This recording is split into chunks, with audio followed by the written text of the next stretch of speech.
Subscribe to my channel for more videos and press the bell icon for latest updates. बिस्मिल्लाहिर्रहमानिर्रहीम। Dear student, आज का जो हमारा lecture है वो चैप्टर नंबर 5 का लेक्चर नंबर 3 है, जिसमें हमने बाइनोमियल नोमेनक्लेचर को डिस्कस करना है। बेसिकली बाइनोमियल नोमेनक्लेचर एक वेरी इंपॉर्टेंट लॉन्ग क्वेश्चन है। बाइनोमियल नोमेनक्लेचर का लफ्ज़ी मतलब क्या है? जब भी हम नोमेनक्लेचर की बात करते हैं तो एक सिस्टम है जिसमें हम किसी भी चीज़ को नाम देते हैं, तो नोमेनक्लेचर सिस्टम ऑफ नेमिंग को कहा जाता है।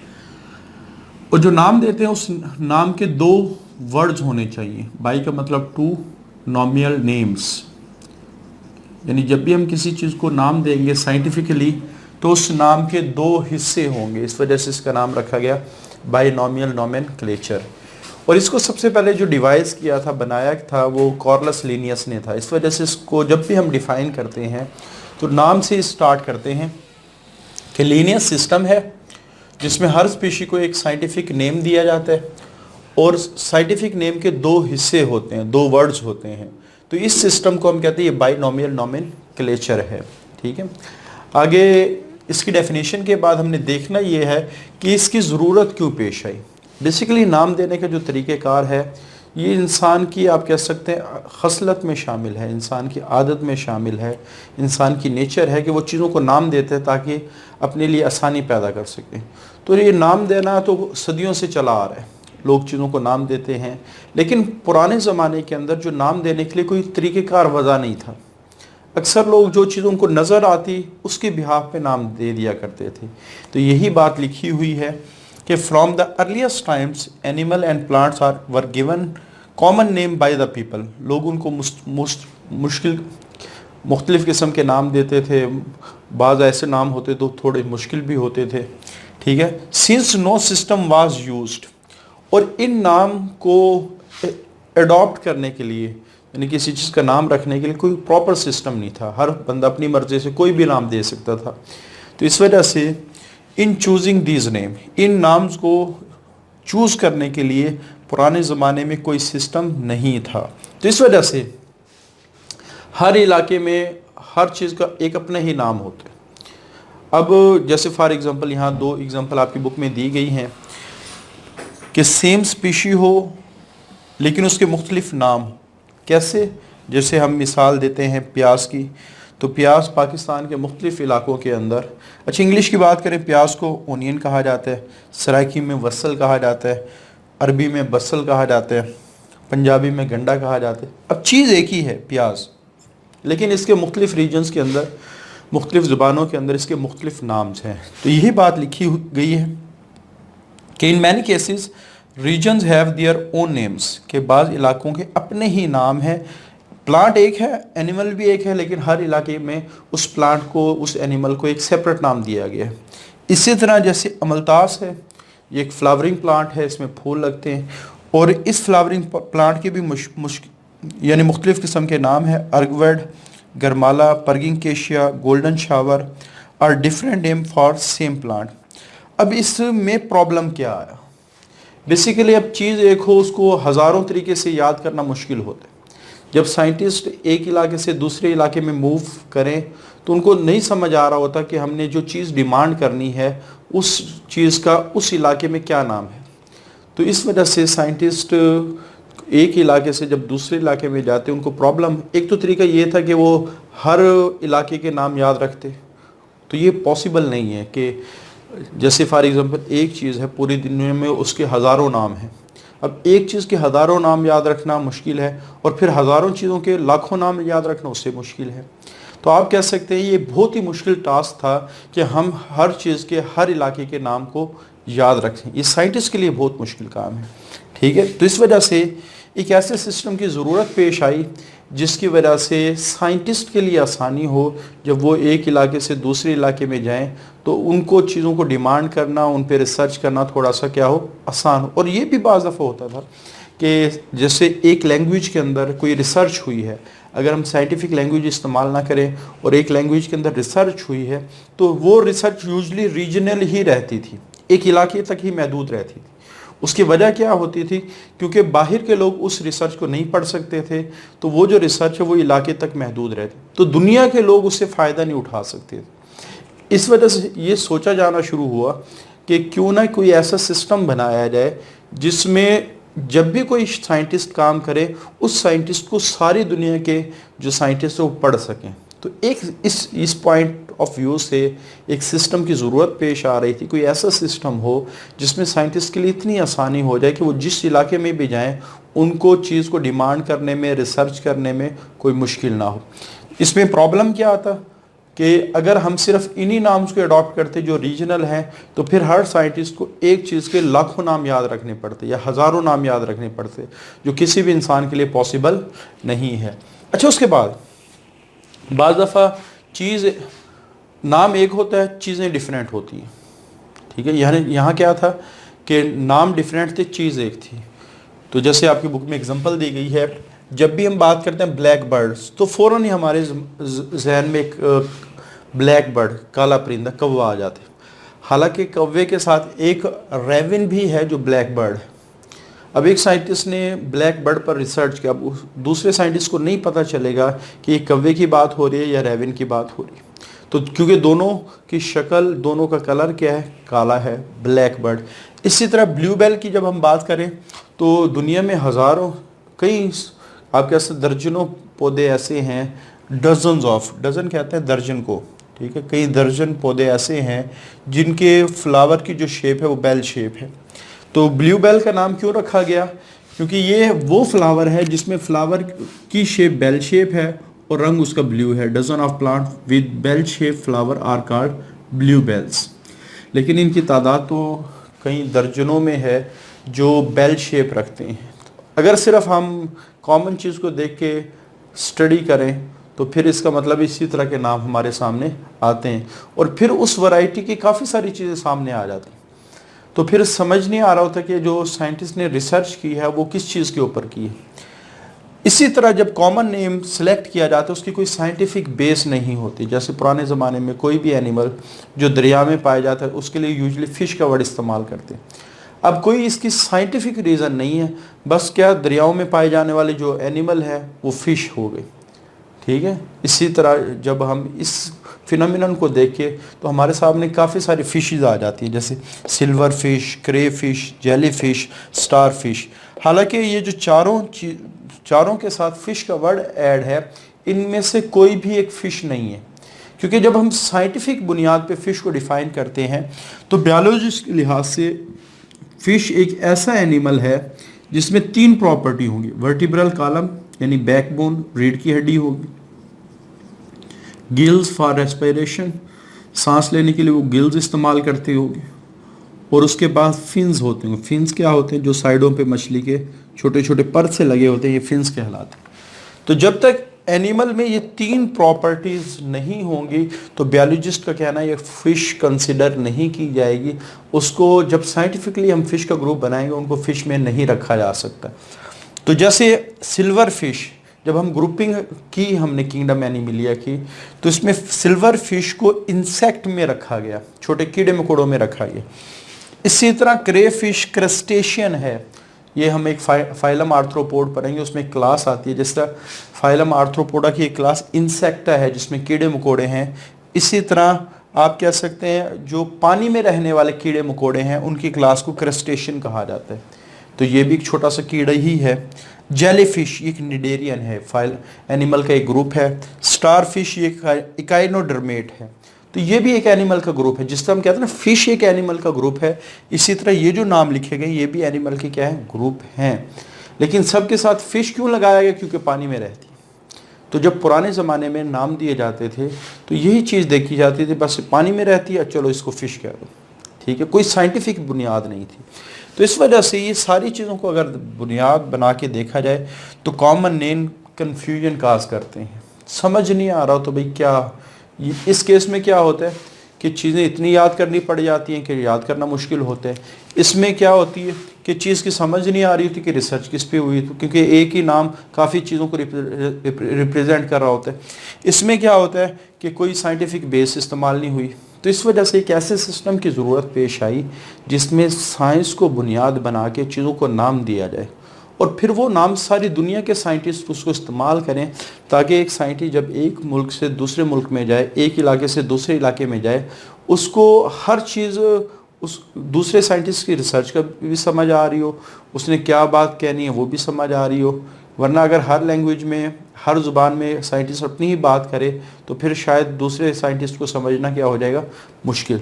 तो सबसे पहले कार्लस लिनियस ने ये स्टेप उठाया कि दुनिया से जो पुराने नाम का सिस्टम है उसको ख़त्म करने की उसने कोशिश की कि जब हम साइंस की बात करें तो साइंस हमेशा लॉजिक की बात करती है, तो नाम देने के अंदर भी कोई ना कोई लॉजिक होनी चाहिए, ठीक है। उसी लॉजिक के बिहाफ पे इसने ये सिस्टम बनाया।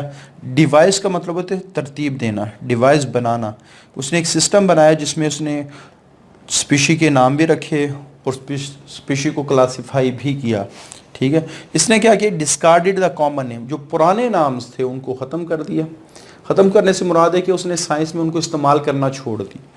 उसके बाद और हर स्पीशी के लिए एक साइंटिफिक नेम तजवीज़ किया और ज़्यादातर वो लैटिन वर्ड से इस्तेमाल करता था। वजह क्या है, लैटिन और ग्रीक को इस्तेमाल ज़्यादा किया जाता है साइंस के अंदर, क्योंकि हमारे पास जो पुरानी ज़माने में जो सबसे ज़्यादा साइंटिफिक रिसर्च हुई है वो इन दो लैंग्वेजेस में हुई है, लैटिन और ग्रीक। तो इस वजह से जो बाद में आने वाले साइंटिस्ट उन लैंग्वेज को प्रमोट करने के लिए, उनको एक एजाज़ बख्शने के लिए, उन्होंने बाद में भी साइंस के अंदर इन्हीं दो ज़ुबानों को इस्तेमाल किया, लैटिन और ग्रीक। ज़्यादा लैटिन होती है, फिर उसके बाद ग्रीक भी आती। उसके बाद जब उसने काफ़ी सारे प्लांट्स को, जो उस वक्त उसको आइडिया था कि ये प्लांट अवेलेबल हैं दुनिया के अंदर, ये डिस्कवर हो चुके हैं, और जो उसके पास लिस्ट मौजूद थी, तो उसने क्या किया, उन प्लांट्स को, हर प्लांट को एक साइंटिफिक नेम दिया और फिर इस तरह एक लिस्ट बनाई हर प्लांट के नेम्स की, और लिस्ट को 1753 के अंदर पब्लिश किया। और जो वो नाम देता था वो हर नाम के दो हिस्से होते थे, ठीक है, दो हिस्से होते थे। तो इस वजह से इस सिस्टम का नाम रखा गया बाइनॉमियल नॉमेनक्लेचर। और नाम देने के अंदर वो दो चीज़ें लाजमी देखता था कि वो किसी करैक्टर को रिप्रेजेंट कर रहा हो, प्लांट के जो नाम है, या फिर वो आप कह सकते हो जिस पर्सन ने उसको इकट्ठा किया हो या दरियाफ्त किया हो उसके नाम के बिहाफ पे। जैसे जब हमने चैप्टर नंबर 4 डिस्कस किया था तो उसके अंदर हमने ये बातें डिटेल से डिस्कस की हैं कि जब भी हम कोई ऑर्गेनेली को नाम देते थे तो ऑर्गेनेली को नाम किसी न किसी करैक्टर की वजह से या किसी न किसी साइंटिस्ट के बिहाफ पे देते। जैसे हमने कहा था गोल्जी अपरेटस, अब ये जिसने डिस्कवर किया था उसकी बुनियाद पे नाम रखा गया। Centriole on the basis of location की वजह से नाम रखा गया। Mitochondria on the basis of appearance की वजह से नाम रखा गया। Vacuole on the basis of structure की वजह से नाम रखा गया। Lysosome on the basis of function की वजह से नाम रखा गया। तो इसी तरह प्लांट के जब वो नाम सेलेक्ट करता तो कोई ना कोई लॉजिक लाजमी वो ढूंढता कि इसको मैंने ये नाम दिया है, उसकी ये रीज़न है कि या तो उस शख्स के नाम के ऊपर नाम दिया गया जिसने उसको कलेक्ट किया, या फिर वो उसके किसी करैक्टर को रिप्रेजेंट कर रहा होता है नाम, ठीक है। तो यहाँ उसने पब्लिश की प्लांट की लिस्ट 1753 के अंदर, और हर प्लांट को जो उसने नाम दिया उसके दो हिस्से हैं, और नाम प्लांट का जो है वो या तो उसके किसी करैक्टर को रिप्रेजेंट कर रहा होता है या उस पर्सन को रिप्रेजेंट कर रहा होता है जिसने उसको इकट्ठा किया। और इसका जो सिस्टम है वो इतनी तेज़ी से दुनिया में मकबूल हुआ, बिकम सो पॉपुलर। फिर उसने इसी सिस्टम को एनिमल के लिए इस्तेमाल किया, और फिर एनिमल की एक लिस्ट जो उसके पास अवेलेबल थे, एनिमल का डाटा, उनके लिस्ट तैयार की नाम्स की, और 1758 के अंदर उसको पब्लिश किया। तो बाद में फिर इसका जो सिस्टम है इसको नाम पड़ा बाइनॉमियल नॉमेनक्लेचर, और इसको लीनियस सिस्टम कहा जाता है क्योंकि ये कार्लस लीनियस ने इसको डेवलप किया। तो कुछ रूल्स अपने जहन में रखने हैं जब भी हम इस सिस्टम के तहत नाम देते हैं किसी भी ऑर्गेनिज्म या किसी भी स्पीशी को, तो कुछ चीज़ें आप लोगों ने जहन में रखनी है। सबसे पहली चीज़, हमेशा नाम के दो हिस्से होने चाहिए। अच्छा, नाम के दो हिस्सों की लॉजिक क्या है कि दो हिस्सों वाला नाम ज़्यादा स्पेसिफिक हो जाता है, ज़्यादा स्पेसिफिक हो जाता है। जैसे मैं कहूँ कि हामिद जो मेरा नाम है, तो इससे आपको हो सकता है काफ़ी सारे लोग हामिद नाम के मिल जाएं, लेकिन मैं कहूँ कि हामिद नूर, हो सकता है फिर चंद लोग आपको मिले जो इस नाम के साथ हो। तो जब नाम में ज़्यादा डिजिट या ज़्यादा वर्ड जोड़े जाते हैं तो फिर वो ज़्यादा स्पेसिफिक हो जाते हैं। इस वजह से 2 वर्ड्स स्पेसिफिसिटी को बढ़ाता है, वो नाम ज़्यादा मखसूस होता है, इस वजह से 2 वर्ड्स इस्तेमाल किए। अच्छा, पहला नाम हमेशा उसके जेनस को रिप्रेजेंट करता है, इस वजह से इसको जेनेरिक नेम, और ये हमेशा स्टार्ट होता है विद कैपिटल लेटर, इसको कैपिटल लेटर से स्टार्ट किया। जो सेकंड नेम है वो स्पेशी को रिप्रेजेंट करता है, इस वजह से इसको स्पेसिफिक नेम कहा जाता है, और ये हमेशा स्मॉलर लेटर से स्टार्ट होता है, और हमेशा इसको इटैलिसाइज किया जाता है। अगर आप देखें बुक के अंदर जितने भी साइंटिफिक नेम है वो बाकी टेक्स्ट के लिहाज से इस तरह टेढ़े लिखे हुए, इसको हम कहते हैं इटैलिसाइज। टेढ़े लिखने को हम क्या कहते हैं? इटैलिसाइज। अगर हाथ के साथ लिखेंगे, जैसे आप पेपर में हमेशा हाथ के साथ लिखेंगे, तो फिर आपने उन नाम को अंडरलाइन लाजमी करना है। जैसे एग्जांपल मैं 2 नाम दिए, पोटैटो और ब्रिंजल। तो पोटैटो का साइंटिफिक नेम है सुलेनम ट्यूबरोसम, तो इसको टेढ़ा करके लिखना है, और दूसरा इसको अंडरलाइन कर। तो पहला नाम जेनेरिक है, दूसरा नाम स्पेसिफिक है। ये कैपिटल लेटर से स्टार्ट हुआ, ये स्मॉल लेटर। इसी तरह ब्रिंजल, इसको एग प्लांट भी कहा जाता है, जो बैंगन का पौधा है, सुलेनम एंड मेलेंजिना। तो ये भी आप देखें टेढ़े लिखे हुए हैं, और इनको अंडरलाइन, और अंडरलाइन हमेशा अलग-अलग करना है, ये नहीं कि एक लाइन दोनों नाम की, नहीं, इसको अलग-अलग आप लोगों ने क्या करना है? अंडरलाइन करना है। तो इसी तरह आपकी बुक में एग्जांपल और भी दी गई हैं, ये आप लोगों ने खुद ही लिख के प्रैक्टिस करना। नाम मैं बता देता हूँ, मैन होमोसेपियन, उसके बाद ओनियन एलियम सेपा, और अमलतास कैशिया फिस्टोला। तो इसकी आपने प्रैक्टिस खुद करनी है एक असाइनमेंट के तौर पे, ठीक हो गया। तो यहाँ अगर आप देखें सुलेनम ट्यूबरोसम और सुलेनम मेलेंजिना, ब्रिंजल बैंगन है, इसको एग प्लांट भी कहा जाता है, पोटैटो आलू है। तो अगर सुलेनम दोनों में इस्तेमाल हो रहा है तो इसका मतलब ये है कि पोटैटो और ब्रिंजल में सिमिलैरिटीज़ हैं। अच्छा, यहाँ जब भी हम बात करते हैं ना पोटैटो और ब्रिंजल में सिमिलैरिटीज़ हैं, तो स्टूडेंट फ़ौरन ज़हन में सोचना शुरू करते हैं कि आलू की शक्ल डिफरेंट है और बैंगन की शक्ल क्या है? डिफरेंट है। हालांकि हमने आलू और बैंगन की शक्ल नहीं देखनी, बल्कि हमने आलू के प्लांट और बैंगन के प्लांट की शक्ल देखनी है, तो उनमें काफ़ी हद तक सिमिलैरिटीज़ हैं। तो यहाँ जब बुक में ये बात लिखी गई है कि same generic name represent the basic similarity between brinjal and potato, तो इसका मतलब ये है कि आपने ये समझना है कि आलू का जो पौधा है, आलू नहीं, आलू का जो पौधा है, बैंगन का जो पौधा है, पोटैटो का जो प्लांट है, ब्रिंजल का जो प्लांट है, उनमें सिमिलैरिटीज़ है। आपने सब्जियों को नहीं देखना, बल्कि प्लांट में सिमिलैरिटीज़ को देखना है, ठीक हो गया। उसके बाद दूसरी चीज़ जो उसने डिवाइस की कि क्लासिफिकेशन कैसे की जाए, तो शुरू में तो क्लासिफिकेशन थी वो मॉर्फोलॉजी की बुनियाद पे थी। जैसे मैंने अभी बताया कि हर वो एनिमल जो दरियाओं में नज़र आता था उसके लिए फ़िश हम का वर्ड इस्तेमाल करते, हर वो एनिमल जो सांस लेता हुआ, हर वो ऑर्गेनिज्म जो सांस लेता हुआ महसूस होता था उसके लिए एनिमल का वर्ड इस्तेमाल करते। तो जो चीज़ नज़र आई उसकी बुनियाद के ऊपर आप कह सकते हैं नाम दे दिया जाता था। लेकिन बाद में, ठीक है, जब साइंस ने डेवलपमेंट की तो फिर क्लासिफिकेशन का जो स्टैंडर्ड है वो बहुत ज़्यादा चेंज हो गया। क्लासिफिकेशन का जो स्टैंडर्ड है वो बहुत ज़्यादा चेंज हो गया। तो मुख्तलिफ चीज़ों को बुनियाद बना के, जैसे फिजियोलॉजी है, फंक्शन को देख के, एनाटॉमी उसके स्ट्रक्चर को देख के, साइटोलॉजी उसके सेल को देख के, मॉलिक्यूलर बायोलॉजी उसके मॉलिक्यूल्स को देख के, और जेनेटिक्स उसके जीन्स को देख के, काफ़ी सारे स्टैंडर्ड को एस्टेब्लिश करके फिर एक ग्रुप बनाया जाता है। हम आगे ये मुख्तलिफ़ किस्म के किंगडम्स पढ़ेंगे, जैसे किंगडम प्रोक्रियाटी, उसमें देखेंगे जब भी हम किसी ग्रुप को पढ़ते हैं तो उस ग्रुप के कुछ जनरल कैरेक्टर हम पढ़ेंगे, यानी वो जनरल कैरेक्टर जिस ऑर्गेनिज्म में हो गए तो उसको उस ग्रुप में शामिल कर दिया जाएगा, उस अदरवाइज वो फिर ग्रुप में शामिल नहीं हो। इसका फ़ायदा क्या होता है कि उस ग्रुप के अंदर जितने भी ऑर्गेनिज्म आते हैं उनमें सिमिलैरिटी ज़्यादा होती, क्योंकि जब भी हम क्लासिफिकेशन की बात करते हैं, क्लासिफिकेशन में फ़ायदा क्या होता है कि हम वैरायटी से बच जाते हैं, क्योंकि वैरायटी को स्टडी करना क्या होता है हमारे लिए मुश्किल होता है। ये हमने पहले लेक्चर में भी ये बात डिस्कस की थी। तो क्लासिफिकेशन का मकसद ही ये है कि हम उस वैरायटी से बचें, और हम जिस क्लास को डिस्कस कर रहे हैं सिर्फ उस क्लास के अंदर वही मेंबर पाए जाएं जिसकी वो क्लास है, उसमें कोई और मेंबर ना हो, ताकि वैरायटी कम से कम होगी। स्टडी करना क्या होगा, तो जितने ज़्यादा आप कह सकते हैं क्राइटेरिया सख्त होता जाएगा ग्रुप का, उतने ही आप कह सकते हैं उसमें वैरायटी कम होती चली जाएगी। तो ये बेस है क्लासिफिकेशन की, ये आपने याद रखना है। पुराने ज़माने में सिर्फ शक्ल सूरत, उसकी ज़ाहिरी हालत को देख के क्लासिफिकेशन, जो मुशाहिदा करते थे उसकी बुनियाद पर क्लासिफिकेशन होती थी।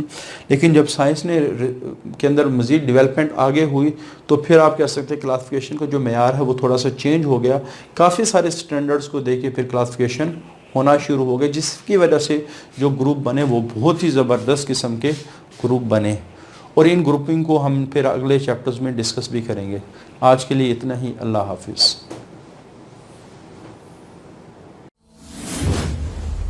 Subscribe to my channel for more videos and press the bell icon for latest updates.